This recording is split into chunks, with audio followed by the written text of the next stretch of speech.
दोस्तों, आपने black hole के बारे में तो कई बार सुना होगा, लेकिन क्या आपने ब्लैक होल प्लैनेट के बारे में सुना है? जी हाँ दोस्तों, हमारे यूनिवर्स में एक ऐसा एक्सोप्लैनेट है जो कि बिल्कुल ब्लैक होल की तरह ही लाइट को 99% ऑब्जर्व कर लेता है। और यही नहीं दोस्तों, बल्कि हमारे यूनिवर्स में एक ऐसा एक्सोप्लैनेट भी है जिसका सरफेस टेम्परेचर इतना ज्यादा है कि वहां पर बड़े से बड़े माउंटेन्स भी चुटकियों में भाप में कन्वर्ट हो जाते हैं, और इसी वजह से वहां पे नदियां बहती है, पानी की नहीं बल्कि तपतपाते गर्म लावा की। और इसी के साथ दोस्तों, क्या आपको पता है हमारे यूनिवर्स में एक ऐसा प्लेनेट है जिस पर अगर आप चले गए तो आपको दुनिया का सबसे अमीर आदमी बनने से कोई नहीं रोक सकता। हाँ, बस आप उसके सरफेस पे कुछ सेकंडों के लिए भी रुक पाओगे या नहीं, इस बात की गारंटी नहीं है। मैं ऐसा क्यों कह रहा हूँ, इसके बारे में आपको आज की इस वीडियो में पता चल जाएगा। लेकिन दोस्तों, उससे पहले मैं आपको अपना इंट्रोडक्शन दे देता हूँ। तो हेलो दोस्तों, कैसे हो आप सब? मेरा नाम है Saurabh and welcome to our YouTube channel LTS means let's talk strick. तो दोस्तों, अब स्टार्ट करते हैं आज की इस वीडियो को, जिसका टाइटल है most dangerous exoplanet in our universe. तो दोस्तों, अब बात करते हैं सबसे पहले एक्सोप्लैनेट की, जिसका नाम है कोरोट 7b। ये प्लैनेट हमारे अर्थ से करीब 489 लाइट ईयर दूर है।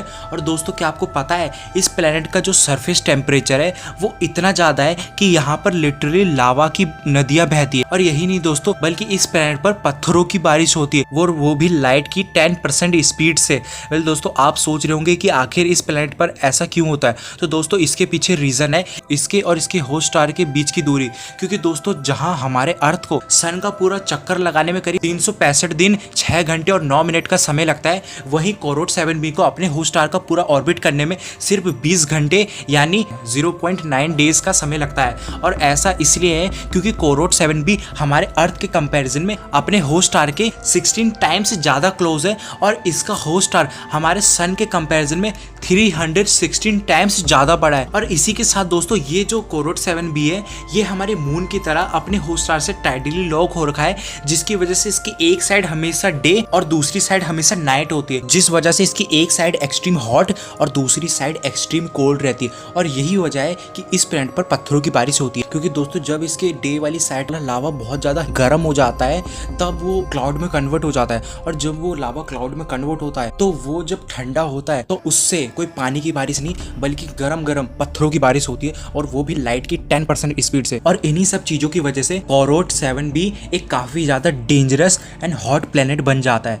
हॉट प्लैनेट से याद आया, अब बात करते हैं वेस्प 76b एक्सोप्लैनेट के बारे में। ये प्लैनेट हमारे अर्थ से करीब 637 लाइट ईयर दूर है। और दोस्तों, क्या आपको पता है ये प्लैनेट भी पहले वाले की तरह ही एक काफी हॉट प्लैनेट है, क्योंकि इस प्लैनेट का जो टेम्परेचर है वो इतना ज्यादा है कि अगर आप इस पे चले गए तो आपको 1 सेकंड लगेगा भाप बनने में। और यही नहीं, बल्कि ये प्लैनेट तो इतना ज्यादा गर्म है कि इस प्लैनेट पर लावा की बारिश होती है, और वो भी सिर्फ ऊपर से नीचे नहीं बल्कि राइट टू लेफ्ट भी। और ऐसा यहाँ पर इसलिए होता है क्योंकि ये स्टार भी पहले वाले की तरह ही अपने होस्ट स्टार के काफी ज्यादा क्लोज है, जिस वजह से ये अपने होस्ट स्टार से टाइटली लॉक हो रखा है, और इसी कारण इस पे लावा की बारिश होती है। क्योंकि दोस्तों, according to the thermodynamics hot air हमेशा कोल्ड एयर की तरफ बढ़ती है, और ये प्लैनेट एक गैसियल जायंट है। तो इसी वजह से जब इसकी डे वाली साइड के क्लाउड्स बहुत ज़्यादा गर्म हो जाते हैं तो वो नाइट साइड में जाते हैं, और जब वो नाइट साइड में जाते हैं तो वहाँ की इंटेंस ठंड की वजह से वो क्लाउड्स कंडेंस होने लगते हैं, और फिर उस कंडेंसेशन की वजह से वहाँ पर होती है बारिश।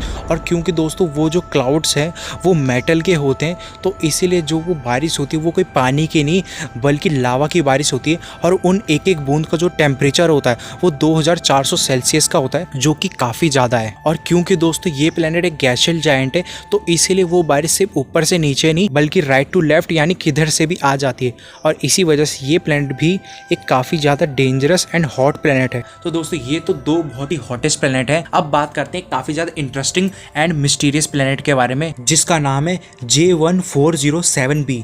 ये एक्सोप्लैनेट दिखने में बिल्कुल सैटर्न जैसा लगता है, लेकिन दोस्तों, मैं आपको बता दूं ये प्लैनेट सैटर्न से काफ़ी ज़्यादा बड़ा है। जी हाँ दोस्तों, जहाँ सैटर्न की जो रिंग है वो सिर्फ 2,87,000 किलोमीटर में फैली हुई है, वहीं J1407b की जो रिंग्स है वो अप्रोक्सीमेटली 180 मिलियन किलोमीटर में फैली हुई है, जो कि सैटर्न की रिंग से काफ़ी ज़्यादा बड़ी है। और दोस्तों, अब अगर आप ये सोच रहे हो कि ये इस पे इतनी सारी रिंग्स फॉर्म कैसे हुई, तो दोस्तों, आपको जहाँ तक पता होगा, और अगर आपको नहीं पता तो मैं बता दूँ, किसी भी प्लैनेट पर जब कोई रिंग फॉर्म होती है वो एस्ट्रॉइड्स और मीटेरॉइड्स से बनती है, जो कि किसी प्लैनेट या स्टार के टूटने से बनती है। जब कोई प्लैनेट या स्टार का कुछ हिस्सा, कुछ पार्ट टूट जाता है और वो स्पेस में ऐसे नॉर्मली घूम रहता है, तब अगर वो कोई ऐसे प्लैनेट के रेडियस में आ रहा है जिसका ग्रेविटेशनल पुल बहुत हाई है, तो वो उसे अपने ग्रेविटेशनल पुल की वजह से अपने ऑर्बिट में घुमाने लग जाता है और इसी की वजह से इस तरह की रिंग्स फॉर्म हो जाती है जो कि इस तरह की दिखती है।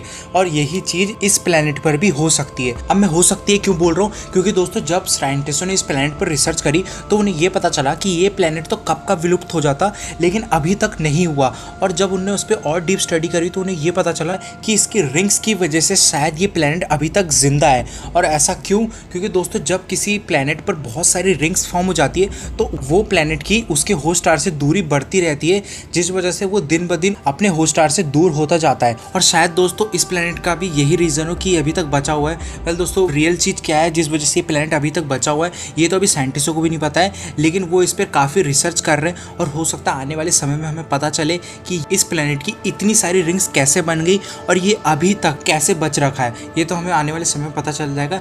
लेकिन अब बात करते हैं ब्लैक होल के बारे में, I mean black hole planet के बारे में, जिसका नाम है ट्रेस 2b, जो कि बिल्कुल एक ब्लैक होल की तरह बिहेव करता है। और ऐसा क्यों? क्योंकि इस प्लैनेट पर जो भी लाइट पड़ती है उसमें से 99% लाइट को ये प्लैनेट ऑब्जर्व कर लेता है और सिर्फ 1% से भी कम लाइट को रिफ्लेक्ट करता है, और इसीलिए इस प्लैनेट को ब्लैक होल का छोटा भाई भी कहा जाता है। लेकिन यहाँ पर ये क्वेश्चन उठता है कि आखिर इस प्लैनेट पर ऐसा क्यों होता है? तो दोस्तों आप में से कुछ लोग सोच रहे होंगे कि इसके पीछे शायद ग्रेविटेशनल पुल रीजन है, लेकिन दोस्तों मैं आपको बता दूं इसके पीछे हमेशा ग्रेविटी रीजन नहीं होती। कभी कभी इसके पीछे रीजन एटमॉस्फेयर में होने वाली डिफरेंट टाइप की केमिकल और गैसेस हो सकती है, like vaporise sodium, titanium oxide, potassium जैसे एक्सेट्रा केमिकल और गैसेस। और दोस्तों इन्हीं चीजों की वजह से क्या होता है कि जो लाइट होती है उन लाइटों को ये केमिकल और गैसेस कंप्रेस करती थी, और शायद इस प्लैनेट पर भी यही चीज हो।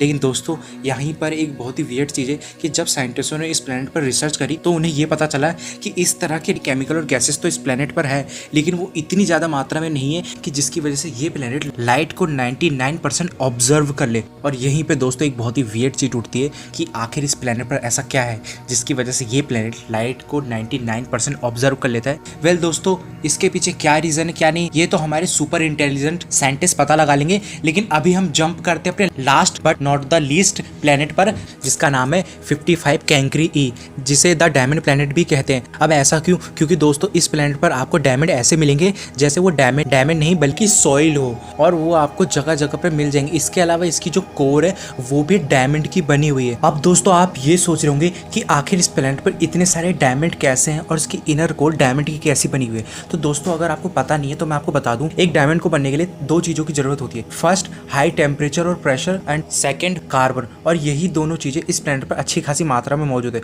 सबसे पहला हाई टेम्परेचर और प्रेशर। दोस्तों ये प्लैनेट अपने होस्ट स्टार के काफी ज्यादा क्लोज है, जिस वजह से इस प्लैनेट का जो टेम्परेचर है वो काफी ज्यादा रहता है। एंड सेकंड, इस प्लैनेट पर कार्बन भी काफी अच्छी खासी मात्रा में मौजूद है। तो बस एक डायमंड को बनाने के लिए यही चीजें तो चाहिए होती है, और इसी वजह से इस प्लैनेट की जो इनर कोर है वो डायमंड में कन्वर्ट हो गई है, और इसीलिए इस प्लैनेट को द डायमंड प्लैनेट भी कहते हैं। और इसी वजह से अगर आप इस प्लैनेट पर चले गए तो आपको दुनिया का सबसे अमीर आदमी बनने से कोई नहीं रोक सकता, क्योंकि जिस प्लैनेट की कोर ही डायमंड की बनी है उसके सरफेस लेवल पर कितने डायमंड होंगे आप खुद ही अंदाज़ा लगा सकते हो। लेकिन दोस्तों इससे पहले कि आप अपने दिमाग में ख्याली पुलाव बनाओ, मैं आपको एक चीज़ बता दूं कि ये जो प्लैनेट है इस पर भले ही बहुत सारे डायमंड्स हैं, और अगर कोई ह्यूमन किसी तरह से इस प्लैनेट पर जा सका तो वो दुनिया का सबसे अमीर आदमी बन जाएगा।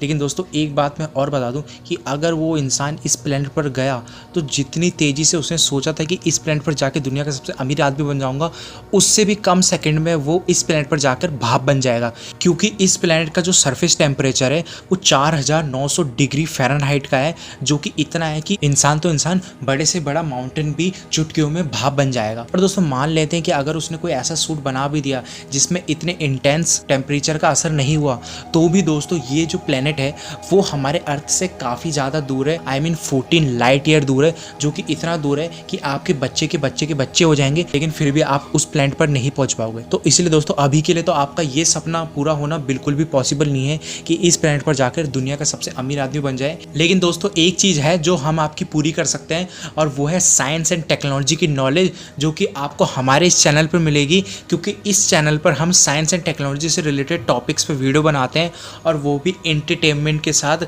जिसमें आपको मज़ा भी आएगा और आपको बहुत कुछ सीखने को भी मिलेगा। तो इसलिए दोस्तों अगर आपको साइंस एंड टेक्नोलॉजी से रिलेटेड चीज़ों के बारे में जानना पसंद है तो आप हमारे चैनल के साथ जुड़ सकते हो। बाकी अगर आपको ये वीडियो पसंद आए तो इस पर लाइक करिए, कमेंट में बताइए आपको कौन सा प्लैनेट सबसे ज़्यादा इंटरेस्टिंग लगा, सबसे ज़्यादा मिस्टीरियस लगा, सबसे ज़्यादा डेंजरस लगा, ये सब आप हमें कमेंट में बताइए। बाकी मिलते हैं नेक्स्ट वीडियो में, तब तक के लिए सी यू सून।